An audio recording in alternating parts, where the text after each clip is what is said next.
What is up, people? Arcade bringing you guys a brand new video. Playing some Mass Effect 3. Thought I figured since we're getting close to the launch of Andromeda, why not talk about Andromeda? Why not talk about Mass Effect 3 and give you guys Mass Effect 3 upload? So this is my primary character. I decided to do another playthrough with my primary character, so everything is basically loaded up to the max of which it could be loaded up. Now, there are some empty slots, but you can't actually load up any further than level 60. And this mission is the mission to the monastery where you it's a cameo mission. Mass Effect 3 was filled with cameo missions where you will meet past characters through missions given to you. This one is with Samara, which is one of the best characters from Mass Effect 2. Very good character. She's very enjoyable. She's kind of stoic, and a lot of people aren't big fans of stoic characters, but I like her. I think she's very enjoyable. And this one is when the Sorry Council asks you to go to the monastery because they fear that the Reapers are going to take over, and that's not a good thing because you don't want the Reapers to take over in the Sorry location. And they end up doing it anyway, so they want you to go investigate and destroy the monastery, and in the process meet up with Samara, and who has two daughters who attend the monastery because they're Ardayashi, and Ardayashi are, they're outcasts from the rest of civilization because of their power. And Samara is her job as a Justicar to watch over the Ardayachi. So it's her job to make sure that either the monastery is safe for them to continue living there or kill them themselves. And overall, she ends up the only survivors are her two children. Well, one of them survives. I'm not going to spoil what happens in between. But Samara basically is conflicted between her Justicar code and her roles as a mother. So it's a very interesting um, mission. It's a very different take on Samara herself because again, she's a stoic character. She doesn't show much emotion, and she's usually to herself. And anyways, this game, I'll say it again as I said before. Mass Effect 3 got a lot of flack because of its ending. Very good games. One is probably the better of the Mass Effect games, to be honest with you, because each game improved on the other game. Mass Effect 1 had a better story than Mass Effect 2. Mass Effect 2 had more engaging moments. Mass Effect 2 had, better mechanics and better shooting mechanics as well. The RPG mechanics might have lacked a little bit, but they improved on the combat styles and the combat mechanics itself. And Mass Effect 3, it complemented all that. It did better on RPG elements. It did better on um, the mechanics of shooting, and it did better story wise, and it did better just overall. Yes, the ending was what it was, and that's not, I'm not trying to like make excuses for Bioware, but you got to consider a lot of things. This is a really hard thing to do. You can't really, just it's impossible to not have ABC ending because that's what the whole flat about the ending was. It was they said it won't be ABC, and it ended up being an ABC ending. And you had to choose for the A, B, or C, or red, green, or blue. And people were mad about that. And I understand it's hard. It's hard to grasp why they did an ABC ending. But you gotta understand it's hard to make more out of the ending itself. Now I for one still believe in the indoctrination theory. But I'm not gonna go into it. If you want to know about the indoctrination theory, I'll put that in the description. But to me, I believe in it, even though people say, well, the new DLC is kind of erase the indoctrination theory. I don't think it does. I think it actually, better helps you understand certain things within the ending itself, not erase possibilities of speculation on what the ending actually meant. So here you actually meet Samara and got my usual team. I take Liara every time I go to an Asari place because she's Asari. It makes sense to take her there. Garrus is my right hand man, so Garrus goes with me regardless of what mission I'm doing. And the armor I'm wearing is a special armor you get for completing kind of like a little game thing, a game simulation within the game. Kind of like if you ever played Mass Effect 1, they had Pinnacle Station, where you basically went to a simulation and you basically complete all these challenges. And if you got the highest score, you got special gear. This game is kind of the same thing. You do a simulation. If you get the highest score, you get to get this gear. I don't like Cerberus, but this gear is pretty badass. It looks pretty badass. It's a pretty badass effect. It's also the same kind of armor that Kai Lang wears. If you see his, it's pretty. His just is all black. It's pretty badass. Getting into some speculation about the next game, there are some things I wanted to bring to the table. One of the funnest things to talk about before a game comes out is what could happen with a game on the scale of Mass Effect. A lot could happen, so I want to talk about the what ifs, the what could happen in the next title or future titles even after Andromeda. Now, we know little to nothing about the civilizations before the Protheans. In Mass Effect 3, Liara mentions that everything before the Protheans was destroyed, and even Prothean tech itself and its structures, etc., is very, very rare. Now, the Protheans was not the only race during their own cycle. If you listen to Javik when he's talking to Garrus and one of the crew members in the lounge, he talks about the wars between the races during his cycle. Now, all those races went bye-bye with the Protheans, so we know there was other races. We also know that there have been, a few cycles, a lot of cycles dating back to at least a billion years. The Reapers have come and wiped out intelligent life every 50,000 years. So let's think about how many cycles there have been. Now none of this is exact, as we don't know exactly how old the Reapers are by date. Just that they're at least a billion years old. So considering that and the fact that they come and wipe out life every 50,000 years, that will mean that there have been at least 20,000 cycles. So that's at least 20,000 cycles of intelligent life being wiped out. So with that, you gotta think that each of those life forms did the same thing that the current cycle does, as in research what the previous cycle did beforehand and try to prepare for Reapers in that way. Now they did because each part of the blueprint for the Crucible came from each cycle.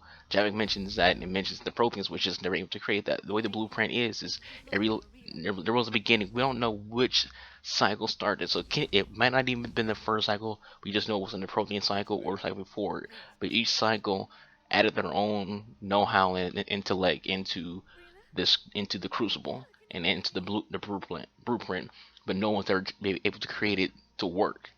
The current cycle is the only cycle that ever got the Crucible to work.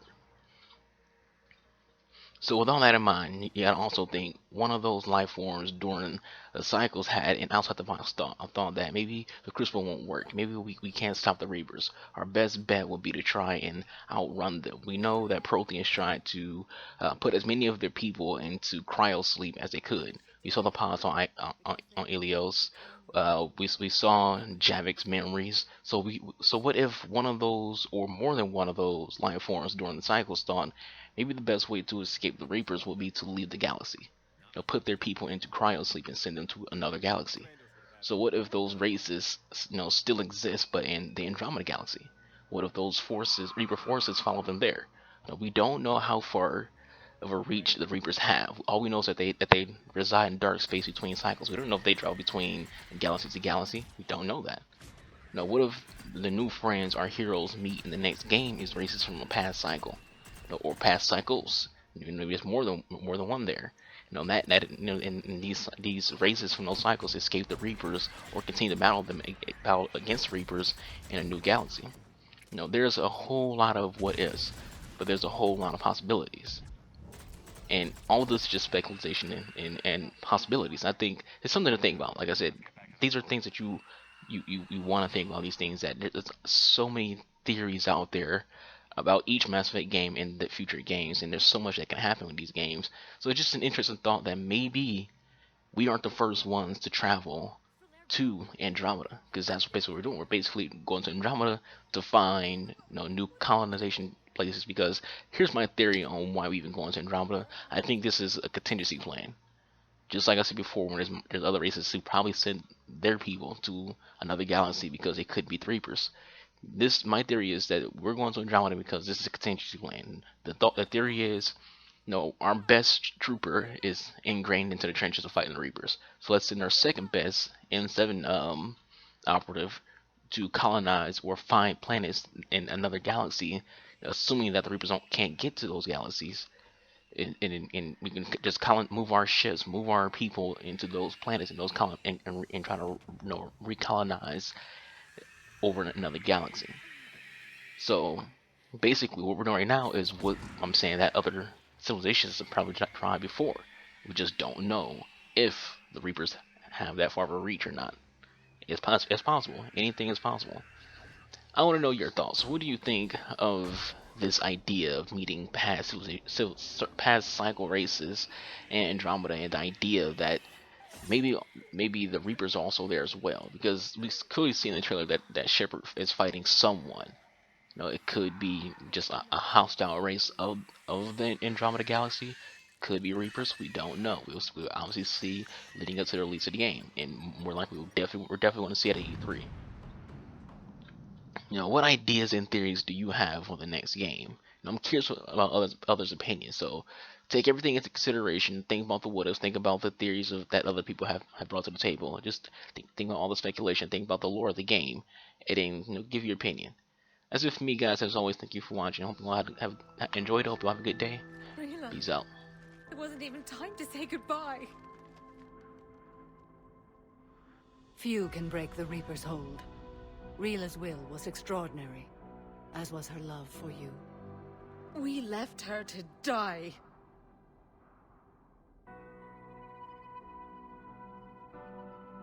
Rila made her choice, and it has reminded me of what is truly important. Why I swore I'd lay down my life.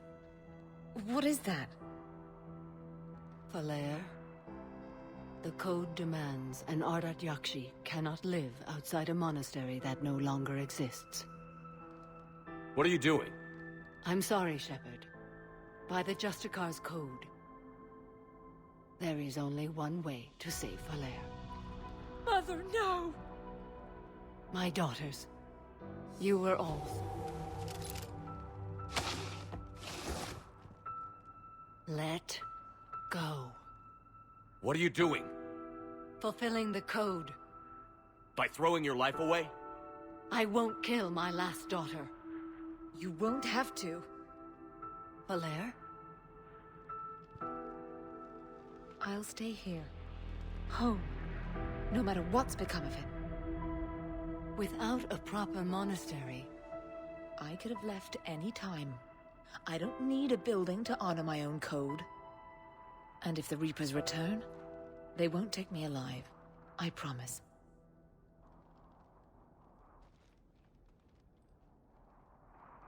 Then, the code permits you to stay, as you are.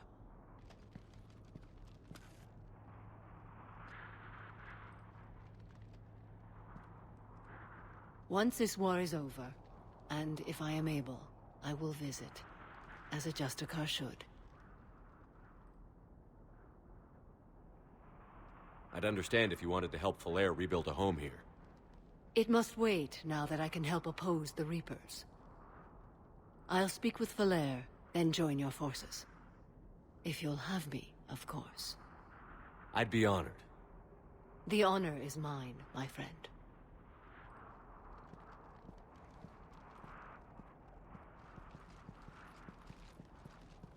Everything's taken care of down here. Bring in the shuttle. Right, Commander. I'll just follow the smoke. I read your report, Commander. We had no idea the situation had deteriorated so quickly. That's why I set off the bomb. There were no Ardat Yakshi left. May the Ardat Yakshi find rest. What the Reapers did to them was monstrous. I had another team of commandos headed to the monastery who I can now formally transfer to Admiral Hackett's command. They'll serve you loyally, Commander. Farewell.